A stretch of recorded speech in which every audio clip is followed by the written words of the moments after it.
എല്ലാ മാന്യ പ്രേക്ഷകർക്കും ലൂതറൻ അവർ മിനിസ്ട്രീസ് ക്രിസ്ത്യൻ മീഡിയ സെന്റർ സംഘടിപ്പിക്കുന്ന സ്വർഗസുധ എന്ന പ്രോഗ്രാമിലേക്ക് സ്വാഗതം.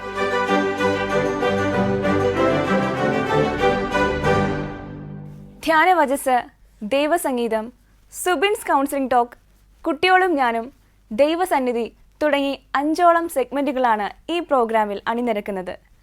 കഴിഞ്ഞ എപ്പിസോഡ് നിങ്ങൾക്ക് എല്ലാവർക്കും ഇഷ്ടമായി എന്ന് ഞങ്ങൾ വിശ്വസിക്കുന്നു. കൂടുതൽ ദീർഘിപ്പിക്കാതെ തന്നെ നമുക്ക് ഇന്നത്തെ സെഗ്മെന്റുകളിലേക്ക് കടക്കാം. ആദ്യ സെഗ്മെന്റ് ധ്യാനവചസ്. ശ്രദ്ധയോടെ നമുക്ക് വചന സന്ദേശത്തിലേക്ക് കടക്കാം.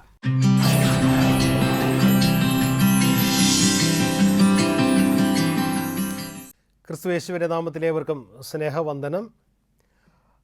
ഇന്ന് ചുരുക്കമായ ചിന്തയ്ക്ക് അടിസ്ഥാനമായി എടുത്തിരിക്കുന്നത് വിശുദ്ധ ലൂക്കോസ് എഴുതിയ സുവിശേഷം 8-ാം അധ്യായത്തിൻ്റെ 45-ാമത്തെ വാക്യത്തിൽ ഉള്ള ഒരു ചെറിയ ചോദ്യമാണ്. എന്നെ തൊട്ടത് ആര്? ഇതാണ് ഈ ഭാഗത്തിൽ നമ്മൾ കാണുന്ന ചെറിയ ഒരു ചോദ്യം. ഈ സന്ദർഭം നമ്മൾ പരിശോധിക്കുമ്പോൾ ഒരു സ്ത്രീ, അവൾ വല്ലാത്ത ഒരു രോഗ അവസ്ഥയിലൂടെ നീണ്ട 12 വർഷക്കാലം കൊണ്ട് കടന്നു പോവുകയാണ്. രക്തസ്രാവമുള്ള സ്ത്രീ എന്നാണ് നമ്മളവിടെ വായിക്കുന്നത്. ആ സ്ത്രീയെ സംബന്ധിച്ച് അവൾ ഒരു ശാരീരിക രോഗി ആയിരിക്കുന്നു എന്നുള്ളതിനേക്കാൾ അപ്പുറമായി അവളെ ഒരു അശുദ്ധയെന്ന് തന്നെ മറ്റുള്ളവർ ഗണിക്കുന്ന ഒരു അവസ്ഥയിലാണ് ആയിരിക്കുക. യഹൂദ സമൂഹത്തിൽ സ്ത്രീകൾക്ക് ഉണ്ടായിരുന്നതായ സ്ഥാനം വളരെ വളരെ പിന്നിലായിരുന്നു. അവരെ സമൂഹത്തിൻ്റെ മുൻനിരയിൽ ഒരിക്കലും അംഗീകരിച്ചിരുന്നില്ല എന്നുള്ളത് വേദപുസ്തകത്തിലൂടെയും ചരിത്ര പഠനങ്ങളിലൂടെയും നമുക്ക് മനസ്സിലാക്കാൻ കഴിയുന്ന കാര്യമാണ്. അതിനേക്കാൾ ഉപരിയായിട്ട് അവരുടെ ശുദ്ധീകരണ നിയമങ്ങൾ ഉണ്ടായിരുന്നു. ആ നിയമങ്ങളുടെ കൂട്ടത്തിൽ ഈ വിധത്തിലുള്ള രക്തസ്രാവം ഉള്ള സ്ത്രീകൾ അശുദ്ധയായിട്ട് കണക്കാക്കപ്പെടുന്നവർ ആണ്. നോക്കുക, സ്ത്രീ എന്നുള്ള നിലയിലും പിന്നിലേക്ക് മാറ്റി നിർത്തപ്പെട്ടവൾ, അശുദ്ധ എന്നുള്ള നിലയിൽ രോഗ അവസ്ഥ കാരണം കുറെ കൂടെ അകലങ്ങളിലേക്ക് മാറ്റി നിർത്തപ്പെട്ടവൾ ആയിരുന്നു ഈ സ്ത്രീ. ജീവിതത്തിൽ ഈ പരിതാപകരമായ അവസ്ഥയിൽ നിന്ന് കരകയറുവാൻ വേണ്ടി തനിക്കുള്ള എല്ലാ സമ്പത്തും ചെലവഴിച്ച്, എല്ലാ വൈദ്യന്മാരെയും സമീപിച്ച്, എല്ലാ ചികിത്സാ വിധികളെയും പരീക്ഷിച്ച് പരാജയപ്പെട്ട് പരിക്ഷീണയായി നിൽക്കുന്നതായ ഒരു ജീവിത സാഹചര്യമാണ് ഈ സ്ത്രീക്ക് ഉള്ളത്. നോക്കുക, ജീവിതത്തിൽ എല്ലാ പ്രതീക്ഷകളും നഷ്ടപ്പെട്ടു പോകുന്നതായ ഒരവസ്ഥ. ഇനി ഏത് വൈദ്യൻ്റെ അടുത്ത് പോകണം എന്ന് അറിയാത്ത ഒരു അവസ്ഥ. അങ്ങനെ ഏതെങ്കിലും ഒരു വൈദ്യൻ ഇനി ഉണ്ടെങ്കിൽ തന്നെ അവന് കൊടുക്കുവാൻ തക്കവണ്ണമുള്ള സമ്പത്ത് ഇനി അല്പം പോലും തൻ്റെ കയ്യിൽ ശേഷിക്കുന്നില്ല എന്നുള്ള ഒരു വലിയ സത്യം അവിടെയുണ്ട്. അപ്പോൾ ഇനി തൻ്റെ മുൻപിൽ സൗഖ്യം എന്ന് പറയുന്നതിനുള്ള ഒരു സാധ്യതയും ഇല്ല. നോക്കുക, എല്ലാ സാധ്യതകളും നഷ്ടപ്പെട്ടു പോയി എന്ന് കരുതുന്നതായ ഒരു സാഹചര്യത്തിൻ്റെ നടുവിൽ ഈ സ്ത്രീ ഇങ്ങനെ വലിയ ജനാവലിയോടൊപ്പം യേശു സഞ്ചരിച്ചു കൊണ്ടിരിക്കുമ്പോൾ പിന്നിലൂടെ വന്നു എന്നാണ് നമ്മൾ വായിക്കുന്നത്. മുന്നിലൂടെ വരുവാൻ തക്കവണ്ണം അവൾക്ക് കഴിയില്ല. ഞാൻ ആദ്യമേ പറഞ്ഞു അതിൻ്റെ സാഹചര്യങ്ങൾ. അവൾക്ക് മുന്നിലൂടെ വരുവാൻ തക്കവണ്ണം കഴിയാത്തത് കൊണ്ട് പിന്നിലൂടെ വന്നു. ആരുടെയും ശ്രദ്ധയിൽപ്പെടാതെ എങ്ങനെയോ ആ തിക്കിത്തിരക്കിനിടയിലൂടെ കടന്ന് യേശുവിൻ്റെ പിന്നിലേക്ക് എത്തി അവസാനം അവൾ യേശുവിൻ്റെ വസ്ത്രത്തിൻ്റെ വിളുമ്പിൽ തൊട്ടു. നോക്കുക, യേശുവിൻ്റെ വസ്ത്രത്തിൻ്റെ വിളുമ്പിൽ അവൾ തൊട്ടു. അടുത്ത നിമിഷത്തിൽ യേശു അവിടെ നിന്നിട്ടൊരു ചോദ്യം ചോദിക്കുകയാണ്, എന്നെ തൊട്ടത് ആര്? കൂടി നിന്ന എല്ലാവർക്കും, ശിഷ്യന്മാരടക്കമുള്ളവർക്ക് ഈ ചോദ്യം ഒരു അസ്ഥാനത്തുള്ള ചോദ്യമായിട്ട് ആണ് തോന്നിയത്, അല്ലെങ്കിൽ ഒരു വിഡ്ഢി ചോദ്യമായിട്ടാണ് തോന്നിയത്. കാരണം ഇത്രയും ജനങ്ങൾ ഇങ്ങനെ തിക്കിത്തിരക്കി കൂടെ ചേർന്ന് മുട്ടിയുരുമി സഞ്ചരിച്ചു കൊണ്ടിരിക്കുന്ന സമയത്ത് എന്നെ തൊട്ടത് ആർ എന്ന് ചോദിക്കണമെങ്കിൽ, എത്രയോ പേരിങ്ങനെ യേശുവിനെ മുട്ടിയുരുമി കടന്നു പോയിക്കൊണ്ടിരിക്കുന്നു. ഇതിനിടയിൽ പ്രത്യേകിച്ച് അങ്ങനെ ഒരു ചോദ്യത്തിന് എന്ത് പ്രസക്തി? പക്ഷേ പ്രസക്തി ഉണ്ട് എന്നുള്ളതാണ്. തൊടുക എന്ന് പറയുന്നത്, സ്പർശനം എന്ന് പറയുന്നത് വളരെ പ്രധാനപ്പെട്ട ഒരു കാര്യം ആണ്. നോക്കുക, കർത്താവ് പലരെയും തൊട്ടു എന്ന് വചനം നമ്മെ പഠിപ്പിക്കുന്നുണ്ട്. യേശു പലരെയും തൊട്ടു. കുഞ്ഞുങ്ങളെ അവൻ തൊട്ടു, കുരുടനെ അവൻ തൊട്ടു,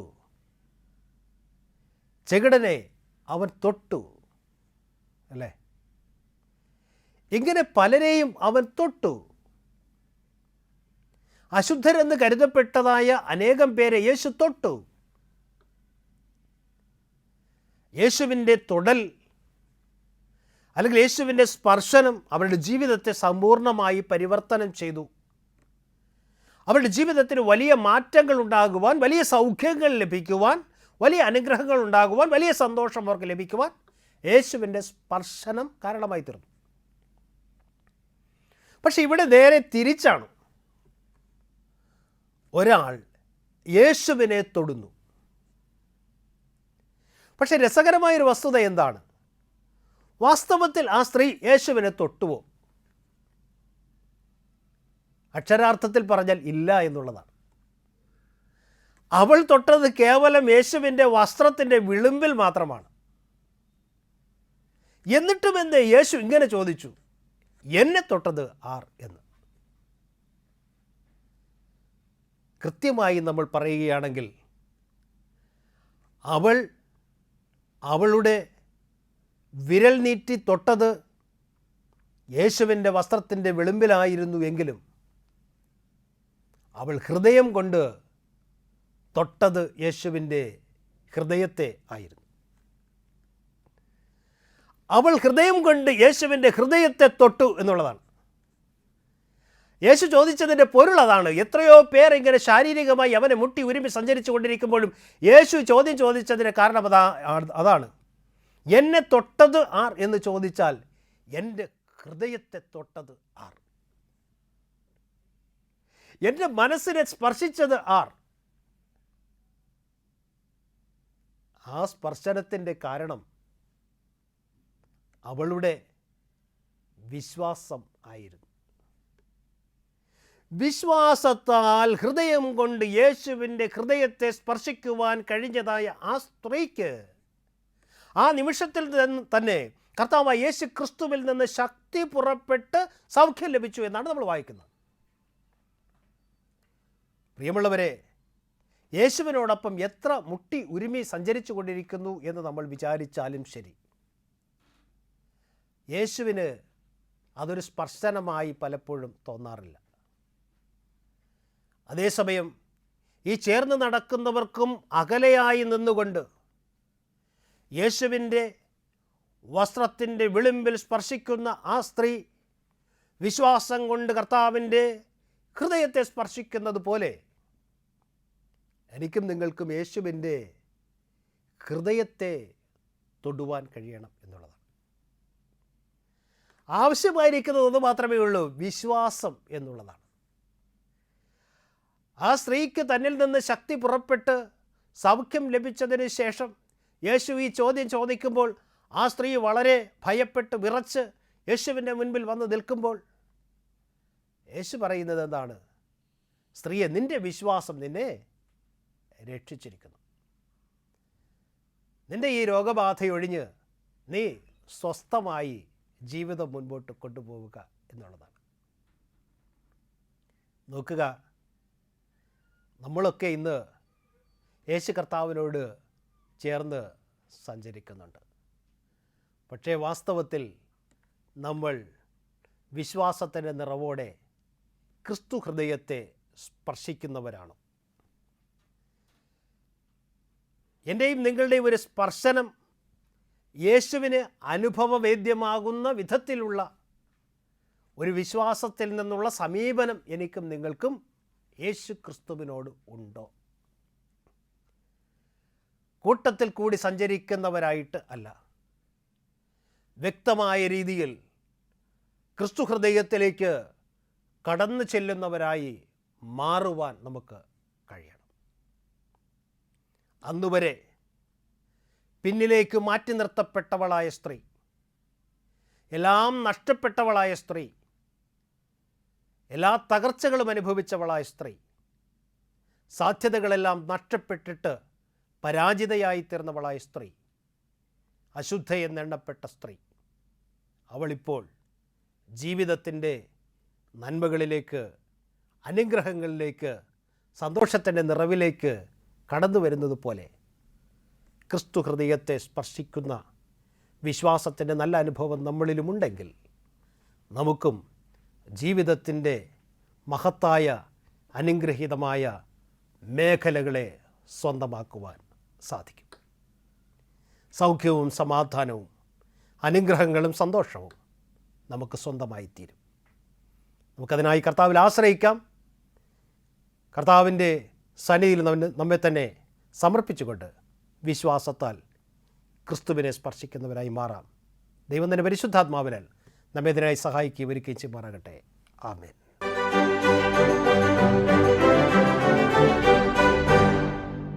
വളരെയധികം ആഴമേറിയ ഒരു ധ്യാന ചിന്തയാണ് നമ്മുടെ മുമ്പിലൂടെ ഇപ്പോൾ കടന്നുപോയത്, അല്ലേ? അടുത്തതായി ഒരു മധുരമേറിയ ഒരു പാട്ട് ആസ്വദിച്ചാലോ? ദൈവസംഗീതത്തിലൂടെ നിങ്ങൾക്ക് മുമ്പിൽ എത്തുന്നു ഒരു മധുരമായ പാട്ട്.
സ്വരത്തിലൂടെ പാട്ട് കേട്ട് എല്ലാവരും ആസ്വദിച്ചിരിക്കുകയാണല്ലേ?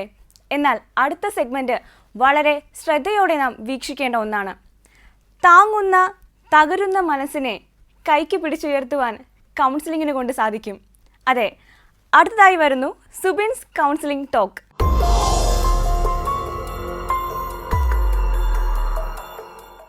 നിങ്ങൾക്കേവർക്കും കൗൺസിലിംഗ് ടോക്കിലേക്ക് സ്വാഗതം. ഒന്നാമത്തെ സങ്കീർത്തനം നമുക്ക് വളരെ പരിചിതമാണ്. ദുഷ്ടന്മാരുടെ ആലോചന പ്രകാരം നടക്കാതെയും പാപികളുടെ വഴിയിൽ നിൽക്കാതെയും പരിഹാസികളുടെ ഇരിപ്പിടത്തിൽ ഇരിക്കാതെയും എന്ന് ആരംഭിക്കുന്ന വചനം.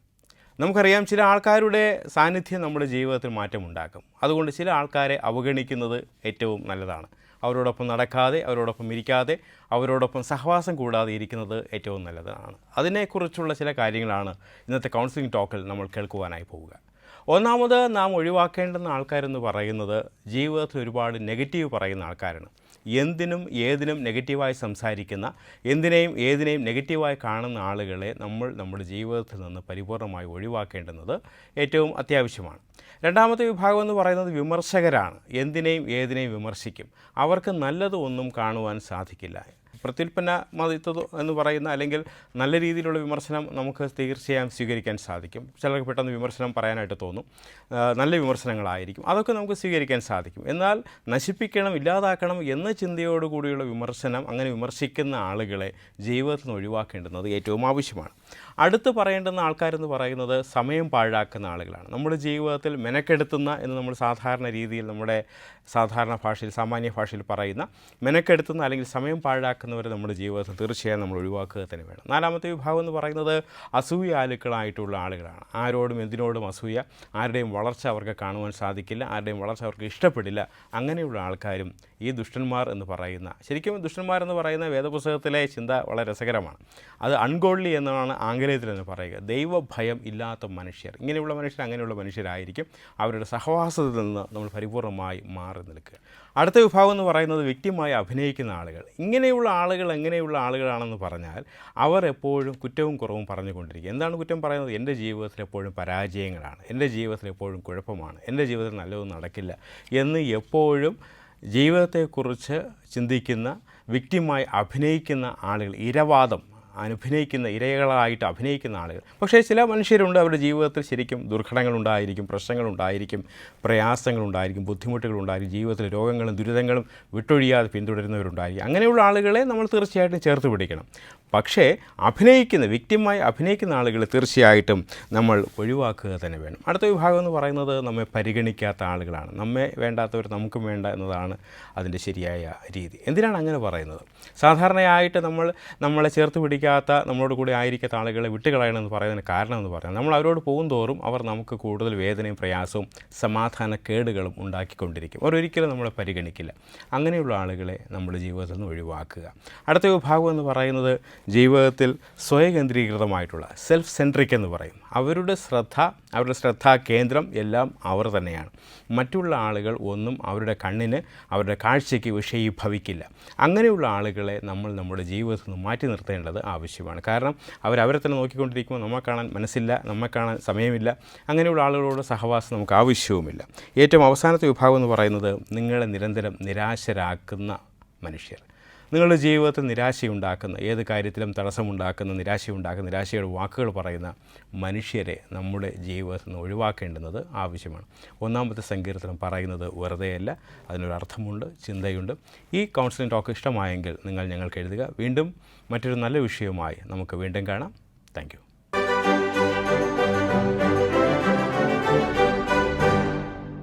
വളരെ അർത്ഥവത്തായതും നമ്മെ ഏറെ ചിന്തിപ്പിക്കുന്നതുമായ ഒരു ടോക്കായിരുന്നു സുബിൻ അച്ഛൻ്റെ വാക്കുകളിലൂടെ നമ്മൾ കേട്ടത്. അതെ, നമ്മുടെ ജീവിതത്തിലെ പ്രതിസന്ധികളിലും പ്രയാസങ്ങളിലും അവയെ പ്രാവർത്തികമാക്കുവാൻ നമുക്ക് ഏവർക്കും കഴിയട്ടെ. അടുത്ത് നമ്മുടെ കൊച്ചു കൂട്ടുകാർ കാത്തിരുന്ന സെഗ്മെന്റിലേക്കാണ് കടക്കുന്നത്.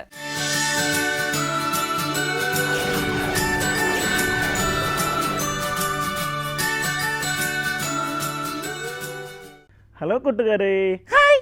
എല്ലാവരും സുഖാണോ? സന്തോഷാണോ? സുഖാണോ? നമ്മുടെ ഒപ്പം ഇന്ന് ആരുണ്ട്? നമ്മുടെ കിട്ടുണ്ട്. കിട്ടുവിൻ്റെ ഒപ്പം അങ്കിളുണ്ട്. നമ്മുടെ കൂടെ കൂട്ടുകാരുണ്ട്. അപ്പോൾ കിട്ടുണ്ട്, അങ്കിളുണ്ട്, അപ്പോൾ കൂട്ടുകാരുണ്ട്, എല്ലാവരും സന്തോഷമായിരിക്കുന്നല്ലോ. എല്ലാവരോടും ദൈവസ്നേഹം എപ്പോഴും കൂടെ ഉണ്ടായിരിക്കട്ടെ എന്ന് പ്രാർത്ഥിക്കുന്നു. അപ്പോൾ നമ്മളിന്ന് ഒരു പുതിയ കഥ മതി എന്നാണ് പറയണത്. കിട്ടുവിന് കഥയാണ് ഇഷ്ടം കേട്ടോ. അപ്പോൾ പുതിയൊരു കഥ നമ്മളിന്ന് കേൾക്കാൻ പോവുകയാണ്. അപ്പോൾ ഇന്ന് നമ്മൾ കേൾക്കുന്ന കഥ സമർത്ഥനായ ഒരു കാട്ടാടിൻ്റെ കഥയാണ്. സോറി, തെറ്റിപ്പോയി കേട്ടോ. അത് കിട്ടുവിന് അറിയാം അല്ലേ? അപ്പോൾ കഥ കിട്ടുവിന് അറിയാം. അപ്പോൾ പിന്നെ എങ്ങനെയാണ്? സ്വാർത്ഥനായ. അപ്പോൾ സ്വാർത്ഥനായ ഒരു കാട്ടാടിൻ്റെ കഥയാണ്. സ്വാർത്ഥനെന്ന് പറഞ്ഞാൽ എന്താണെന്നറിയാമോ? സ്വന്തം കാര്യം മാത്രം നോക്കുന്ന ആളെയാണ് സ്വാർത്ഥൻ എന്ന് പറയുന്നത് കേട്ടോ.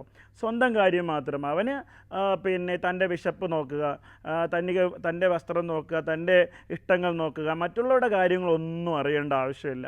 അങ്ങനെയുള്ള ഒരു ആടിൻ്റെ കഥയാണ്, ഒരു കാട്ടിലെ ഒരു ആടിൻ്റെ കഥ. സ്വാർത്ഥനായ ആടിൻ്റെ കഥയാണ് കേട്ടോ.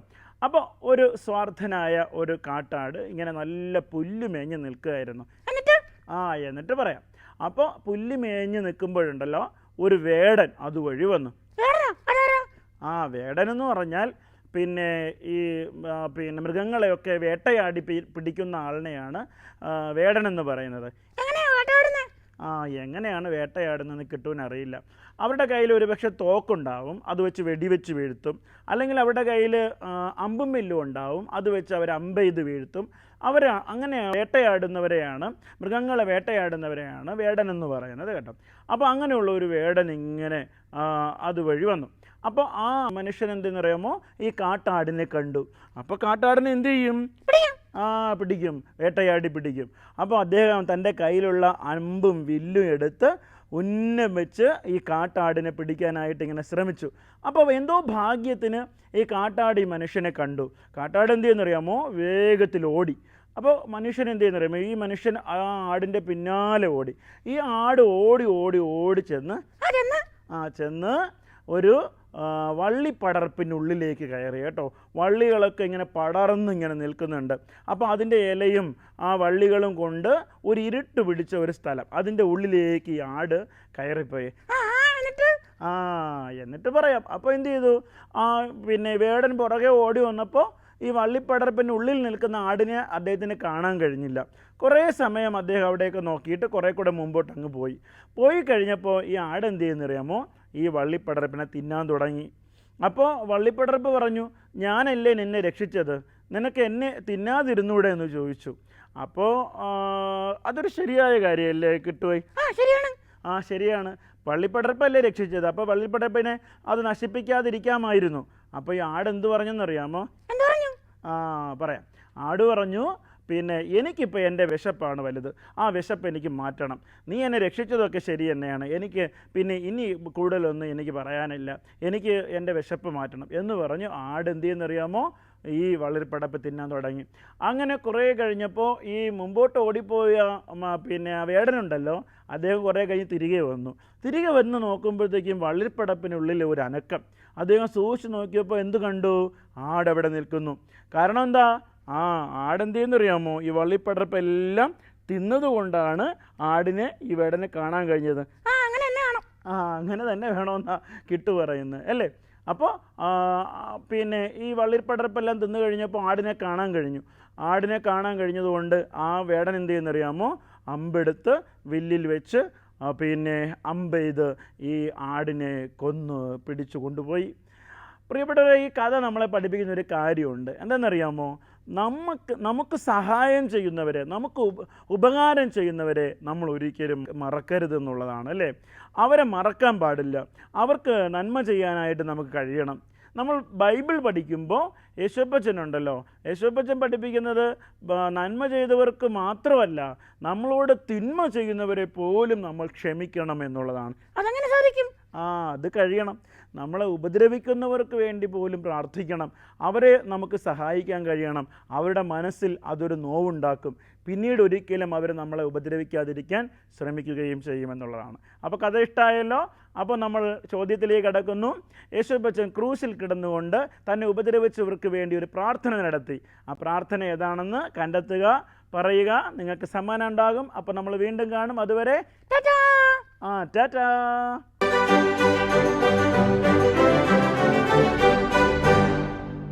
നമ്മുടെ കുട്ടിയോളും ഞാനും എന്ന സെഗ്മെന്റ് നമ്മുടെ കൊച്ചു കൂട്ടുകാർ വളരെയധികം ശ്രദ്ധയോടെ വീക്ഷിച്ചപ്പോൾ ഒരു ക്വസ്റ്റ്യൻ നിങ്ങൾ കേട്ടിട്ടുണ്ടാവും അല്ലേ? അങ്കിൾ ചോദിച്ച ആ ഒരു ചോദ്യത്തിനുള്ള ശരിയായിട്ടുള്ള ഉത്തരം എത്രയും വേഗം ഞങ്ങൾക്ക് അയച്ചു തരിക. അയച്ചു തരാനുള്ള ഫോൺ നമ്പറും വാട്സപ്പ് നമ്പറും ഒക്കെ ഞങ്ങളുടെ പ്രോഗ്രാമിന് അവസാനം നിങ്ങൾ അറിയിക്കുന്നതാണ്. അപ്പോൾ ശരി ഉത്തരം അയക്കുന്ന കൂട്ടുകാർക്ക് സമ്മാനവും ലഭിക്കുന്നതാണ്.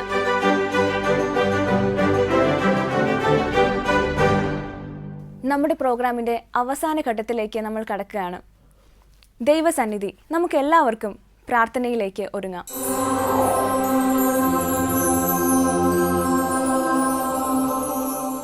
പ്രാർത്ഥിക്കാം. പരിശുദ്ധനും നീതിമാനുമായിരിക്കുന്ന സ്വർഗീയ നല്ല കർത്താവേ, അനുഗ്രഹിക്കപ്പെട്ട നല്ല സമയത്തിനായി അങ്ങയെ സ്തുതിക്കുന്നു. കർത്താവെ, രോഗികളായി കഴിയുന്ന നിൻ്റെ പ്രിയപ്പെട്ടവരെ നിൻ്റെ കരങ്ങളെ ഏൽപ്പിച്ച് പ്രാർത്ഥിക്കുന്നു. ആശുപത്രിയിലും ഭവനങ്ങളിലും സുഖമില്ലാതെ കഴിയുന്ന കർത്താവെ സ്തോത്രം, പ്രിയപ്പെട്ടവരെ നിൻ്റെ കരങ്ങളെ ഏൽപ്പിച്ച് ഞങ്ങൾ യാചിക്കുകയാണ്. നീ സൗഖ്യം നൽകണം കർത്താവെ. മരുന്ന് വൈദ്യനായി നീ അവിടുന്ന് കൂടെയിരിക്കുമാറാകണമേ എന്ന് ഞങ്ങൾ പ്രാർത്ഥിക്കുന്നു. ഏത് വലിയ രോഗമായിരുന്നാലും, ക്യാൻസർ രോഗമായിരുന്നാലും കർത്താവ്, ഏതു വിധത്തിലുള്ള രോഗമായിരുന്നാലും നിൻ്റെ അത്ഭുത സൗഖ്യം അവിടെ മേൽ നീ പകർന്ന് നൽകുമാറാകണമേ എന്ന് പ്രാർത്ഥിക്കുന്നു. കർത്താവെ, അവിടെ എല്ലാവിധമായ വിഷമതകളെ മാറ്റണമേ. അവിടെ ചുമയും ജലദോഷവും പനിയും എല്ലാം കർത്താവെ അവിടെ നിന്ന് വിട്ടുമാറുവാൻ നീ അവിടെ സഹായിക്കുമാറാകണമേ എന്ന് പ്രാർത്ഥിക്കുന്നു. നിൻ്റെ കരുണയിലും കൃപയിലും അവരെ കാത്തു സൂക്ഷിക്കുമാറാകണമേ.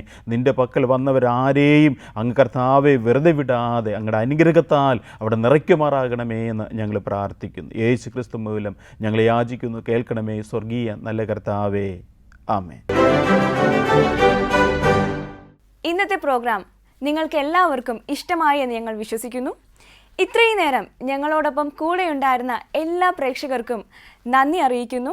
നിങ്ങളുടെ വിലയേറിയ നിർദ്ദേശങ്ങളും അഭിപ്രായങ്ങളും ഉത്തരങ്ങളും ഞങ്ങളെ എഴുതി അറിയിക്കുക. Our new address, Christian Media Center, number 105, Pantheon Road, 2nd floor, Egmore, opposite to Egmore Museum, Chennai, 600008. Our phone number 044 2432 0488.